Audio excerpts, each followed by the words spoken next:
일단 여야가 갑자기 때 아닌 김건희 여사 내조 공방이 다시 시작이 됐어요. 김건희 여사가 최근 신년 인사회 때 여당 의원들에게 윤 대통령 많이 어렵다, 도와달라 이렇게 지원을 당부해서 여러 차례 기사화가 됐었는데요. 또 다른 뒷얘기까지 전해집니다. 일단 화면부터 만나보겠습니다.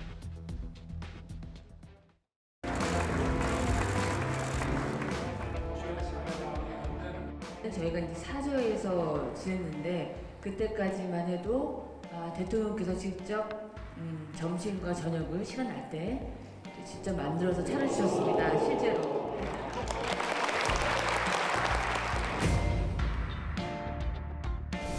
어려움을 겪고 있는 이웃들에게 따스한 온기를 나눠주시려고 그동안에 많은 노력들을 해주시고 또 지금도 같이 활동해 주시고 봉사해 주시는 것에 대해서 깊이 감사드리고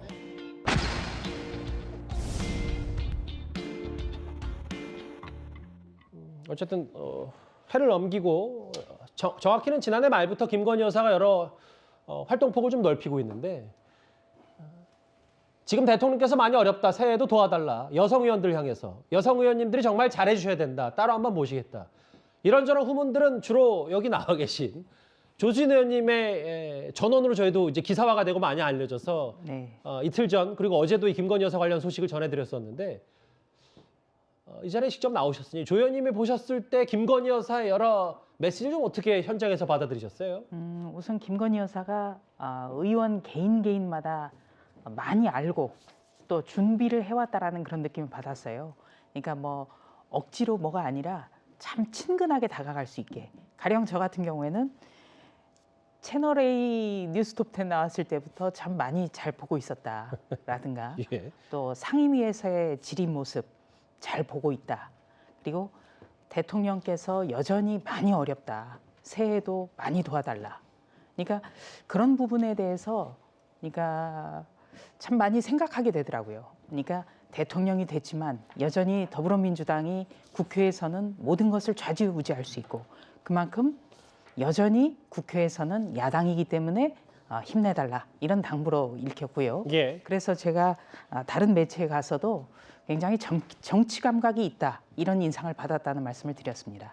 정치 감각이 있다. 신년 인사회 때 후문들 조 의원님 나오셨으니까 또 하나 여쭤볼 게 뭐냐면 여기 보면 여성 의원들, 그러니까 여당 현직 여성 의원들 따로 한번 모시겠다. 김건희 여사가 이렇게 전해지기도 했는데 근데 또 조 의원님도 기자 경험도 같이 하셨으니까 네. 실제로 근데 이렇게 영부인들, 여사들이 과거에 여성 의원들과 이렇게 교류했던 것들이 꼭 비단 김건희 여사만 있는 일은 아니라면서요? 오히려 김건희 여사가 지금 여성 의원들의 어떤 회동을 갖지 않고 있는 것은 좀 늦은 감이 있어요. 왜냐하면 대통령 부인은 예. 여성 의원 그리고 여성 각계 인사들과 자주 소통을 합니다. 이거는 대표 시절에 대표 부인이 여성 의원, 여성 당직자들 챙기는 것과 저는 다르지 않다고 봐요. 저 같은 경우는 기자 생활을 이제 김영삼 대통령 때부터 기자 생활을 했는데 특히 그 김대중 대통령 부인 이효 여사 같은 경우에는 제가 1년에 4번까지 청와대 간 일이 있습니다. 식사 같이 하면서 여성 각계 예. 그리고 항상 당부가 그때만 해도 이제 여성의 사회적 진출이 적었기 때문에 여성의 권리, 여권 신장에 더더욱 노력해달라. 그리고 그 이효 여사, 또 권양숙 여사, 김윤옥 여사까지 여성계 각계 인사들을 초청하면서 그 여성 기자들과의 오찬, 만찬 자주 했거든요. 그래서 어떻게 보면은 김건희 여사의 이런 어떤 그 여성계 접촉이라든지 여성 의원과의 접촉은 조금 오히려 굉장히 조심하고 지금까지 이루어지지 않고 있는 게 이례적이다. 저는 그렇게 봅니다. 어쨌든 신년 인사회 때 현장에서 있었던 목소리를 저희한테 좀 자세히 전해줬어요, 조 의원님이. 네. 김건희 여사 얘기. 특히 사실은 아직까지 이제 전면에 등장하지 않기 때문에 더더욱 그래서 김건희 여사에 대한 궁금증이 많을 수밖에 없는데요. 역대 영부인, 역대 여사들의 스타일은 각양각색이었습니다. 저희가 그걸 한 화면에 모아봤습니다. 모든 것을 종합해서 판단을 하시고 결정을 하셔서 또 그 책임을 지시는 것은 역시 이분 혼자시지 않겠어요? 그런 걸 볼 적에 참 옆에서 저기 안타깝기도 할 뿐더러 그분도 더 참 외로우신 것 같은 또 이렇게 보일 적에도 있어요. 한식 홍보를 위해 노력해 왔습니다. 많은 분들에게 한식을 소개하고 대접하면서 한식에 대해서라면 뉴욕타임스, CNN, 월스트리트 저널 등 세계 유수의 언론과도 만났습니다. 전 세계인들의 관심을 받을 수 있는 기회는 마다할 수가 없었습니다. 요번에 100일 끝나고 난 다음에 조금 국민들의 평가가 좋아서 조금 느슨해지지 않을까 그런 생각을 해서요. 제가 그랬습니다. 오늘 취임해서 처음 일을 시작하는 마음으로 초심을 잃지 말고 꼭 그렇게 하셔야 됩니다. 내가 그렇게 꼭 당신을 지키겠습니다. 나 자신도 지키고 그렇습니다. 저희가 한 화면에 역대 영부인들을 모아봤는데 아마 글쎄 제가 생각할 때 김건희 여사가 원래는 좀 그림자 내조형에서 이제는 좀 연결망으로 참여형으로 가는 거 아닌가라는 생각도 저는 조심스럽게 해보는데 일단 과거 역대 영부인들 사례를 봤을 때 이게 그 당시 정부의 분위기도 있지만 개인적인 성향 때문에 이런 스타일의 차이가 있었던 건 분명하잖아요. 개인 성향도 있고 시대 상황도 있고 또 정치적 상황도 있는 것 같습니다. 초대 이승만 대통령의 부인 프란체스카 여사 이후에 제 기억으로는 12분의 이제 영부인이 있는데 그 가운데서 이제 대표적으로 우리 국민이 많이 기억하는 분은 이제 유경수 여사, 그다음에 이희호 여사. 왜냐하면 스타일이 유경수 여사는 전형적인 내조형, 그다음에 이희호 여사는 사회 참여형 이랬습니다. 흐름을 한번 볼까요? 프란체스카 여사는 사실상 그 이승만 대통령의 비서 역할을 하면서 함께 그 국정을 뭐 운영했다고 해도 과언이 아닐 겁니다. 특히 이제 이승만 대통령이 나이가 많았기 때문에 예. 2대 공덕기 여사는 뭐 짧은 기간 그 윤보선 대통령이 했기 때문에 별다른 그 업적을 남기진 못했지만 굉장히 사회 참여형으로 원래 시도는 했었습니다. 세 번째 유경수 여사는 이제 박정희 대통령이 개인적으로 뭐라고 물었냐면 당신은 야당 당수야 할 정도로 지금 박정희 대통령에게 쓴소리도 하면서 또 어려운 데를 이렇게 마주 챙겨서 국모라는 이미지를 가졌죠. 이순자 여사는 그 대통령 부인이 됐을 때 40대 초반이었습니다. 워낙 젊고 건강했기 때문에 활동을 많이 했는데 그게 나중에 문제가 됐죠. 예. 그래서 그 다음 그 영부인인 김옥순 여사는 오히려 전혀 대중에 나서지 않는 방향으로 갔고 이후에 이제 김영삼 대통령의 부인 손명순 여사는 전형적으로 평생 정치인 남편을 뒤에서 내조한 스타일이죠. 예. 그 다음에 이제 아까 말씀드린 우리 이효 여사고 권양숙 여사도 역시 이제 정치인 남편을 내조했고 김윤옥 여사가 이제 이명박 대통령 때 한식 세계화 등 조금 맞아요. 활동을 나섰고 김정숙 여사는 이제 나름 기업인도 초청하는 등 영향력을 발휘하려고 했는데 굉장히 좀 정치적 논쟁도 있고 해서 조심한 측면이 있었고.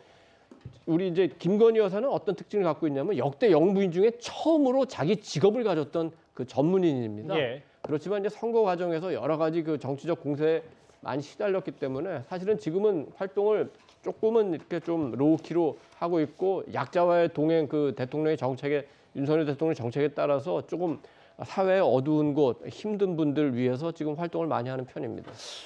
하나하나 다 언급을 해주셨어요, 이도훈 의원님이. 그런데 제가 앞서 때 아닌 김건희 여사 내조 공방이 여야 간에 있다고 말씀드렸던 이유가 이렇게 김건희 여사가 조금씩 활동폭을 넓혀가면서 민주당에서는 김건희 여사 관련 수사를 다시 한번 강조하고 있습니다. 한동훈 장관 말부터 듣고 오겠습니다.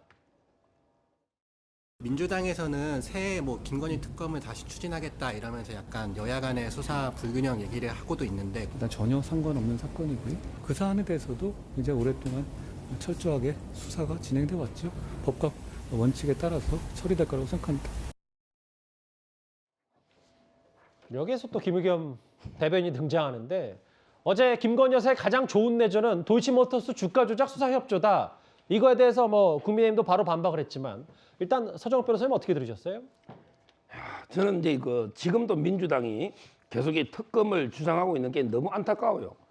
특검이라는 거는 이제 검찰의 수사가 이제 미진하거나 좀 이제 부실했을 때 하는 게 특검인데 지금 이제 문재인 정권 5년 동안 얼마나 김건희 여사의 계좌부터 얼마나 탈탈 털었습니까? 그것도 친정권 검사들이 이성윤, 이정수, 그다음에 장관도 추미애, 박범계 얼마나 이게 틀었습니까? 자, 그런데 그 이후에 새롭게 논 증거가 뭐가 있습니까? 지금 여기 뭐 재판 과정에서 뭐 진술들이 정황이 논다 하는데 근데 구체적인 말이 없어요. 저도 재판을 계속 모니터하는데 과연 여기 김건희 여사가 주가 조작을 직접 이게 거래해서 했다는 증거가 뭐가 나오냐 말이에요. 이걸 이렇게 구체적으로 밝혀야지 계속 이 특검만 부르짖고 있는 거는 안타깝다. 이런 생각이 첫째 들고요. 예. 그다음에 두 번째 또 균형 수사 이야기를 하는데 원래는 이제 그 비리나 부패는 권력하고 이게 비례하는 거예요. 예. 그러니까 이제 그 문재인 정권 초에는 전부 이게 보수 인사들만 1000여 명이 수사하고 200명이 구속이 됐습니다. 근데 그때 권력청에 누구 수사했습니까? 이번에 사면된 전병헌, 그다음에 안희정, 김경수가 구속됐어요. 근데 안희정은 이게 개인 여성 성폭력 문제고 알겠습니다. 김경수는 이게 드루킹이잖아요. 그러니까 이번에는 이게 5년 동안 권력을 민주당이 잡았기 때문에 수사가 당연히 그쪽을 향하는 거지. 예. 이걸 이게 기계적으로 여야 균형을 잃었다. 이렇게 보는 건 잘못된 시각이죠. 서 변호사님 좀 거칠게 논평을 하셔서 제가 잠깐만 순환하자면 결국은 그러니까 문재인 정부 당시 검사들이 그렇게 여러 수사를 집중하고 조명하고 열심히 했는데도 기소조차 하지 못했다. 저는 이렇게 좀 순환을 하겠습니다. 뭐 털었다는 표현을 너무 많이 쓰셔서. 이순 변호사님 바로 반박했던 얘기가 바로 이 얘기거든요. 그러니까 장동혁 대변인, 장동혁 의원의 얘기는 아니 김의겸 대변인이 이런 논평을 할 자격이나 되냐. 대변직 사퇴가 먼저다. 그리고 지금 서정훈 변호사님 말씀까지 어떻게 좀 들으셨어요? 저는 여야가 참 다른 말만 하고 있고 정치가 정말 저런 식으로 가서는 안 되는데 이런 생각이 들고요. 실제 저도 안타까워요. 김건희 특검 민주당이 하는데 이게 왜 안타깝냐면 아무리 외쳐도 수사를 안 하잖아요. 종결을 안 하니까 당연히 안타까울 수밖에 없고요. 아니 서정훈 변호사님 말대로 그렇게 증거가 없으면 빨리 검찰이 무혐의 종결하면 되잖아요. 근데 왜 종결하지 못하겠어요? 종결하지 못할 만한 이유가 있기 때문에 종결하지 못하는 거예요. 예. 그리고 검사들도 당연히 좀 걱정이 되지 않겠어요? 무혐의 처분했는데 증거가 뻔히 있는데 무혐의 처분했다가 이게 직권남용으로 처벌될 수도 있기 때문에 저는 못하고 있다 이런 생각이 들고 최근에 이 도이치모터스 재판 관련해서 김건희 여사의 어머니가 그 증권거래 직원에게 전화해서 내 주식 다 팔아달라. 왜 팔아야 되냐 그랬더니 지금 주가를 떨어뜨릴 계획이니까 팔아달라. 전체 다 팔아라. 너한테만 알려주는 거다. 이런 얘기까지도 나와요. 그리고 계좌 관여 비율이 김건희 여사의 계좌 관여 비율이 알겠습니다. 하루에 예. 50%가 넘는 게 많고 예. 계좌 5개가 다른 사람에 의해서 이렇게 사용된 정황들이 다 있어요. 그래서 검찰이 무혐의 처분을 못하고 있기 때문에 관련자들, 도이치모터스 관련자들이 진술하기 어렵죠. 대통령의 부인인데 어떻게 진술하겠어요. 그래서 진술은 많이 없지만 증거는 차고 넘치는 상황이기 때문에 저는 여야가 수사를 하는 것, 윤석열 대통령이나 한동훈 법무부 장관이 수사하는 건 좋습니다만 여당의 잘못이 있다거나 또 자신의 가족 등에 대해서 잘못이 있으면 공정하고 형평성 있게 수사하는 게 맞다 이렇게 말씀드립니다. 예. 네, 저는 이재명 대표의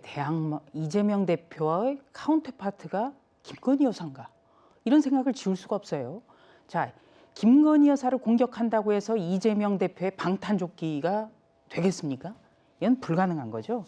그리고 도이치모터스 사건은 박범계 의원이 법무부 장관 시절에 특수검사, 증권거래 관련 검사들 총출동시켜가지고 2년 동안 탈탈 털었어요. 그런데 그때 뭔가가 나왔다면은 안 했겠습니까? 직무유기가 되는 거예요. 예. 박범계 의원이 여기에 대해서 답을 해야 되고요. 그리고 또 한 가지는 우리 장동혁 의원이 아주 센스 있어요. 대변인직 사퇴가 내조. 이제 김의겸 대변인이 뭘 해도 이거는 알겠습니다. 예. 이거는 사실이 아니라고 생각들을 할 겁니다. 그래서 지금 더불어민주당에 충고를 하면요. 새해가 됐으면은 대변인도 바꾸고 레파토리도 좀 바꿨으면 좋겠다. 이런 당부를 드립니다. 가장 좋은 내조에 대해서 김의겸 의원이 얘기를 하니까 말씀하셨던 것처럼 여당에서는 대변직 사퇴가 야당을 내조하는 길이다. 김의겸 의원한테 이렇게 맞받아쳤네요.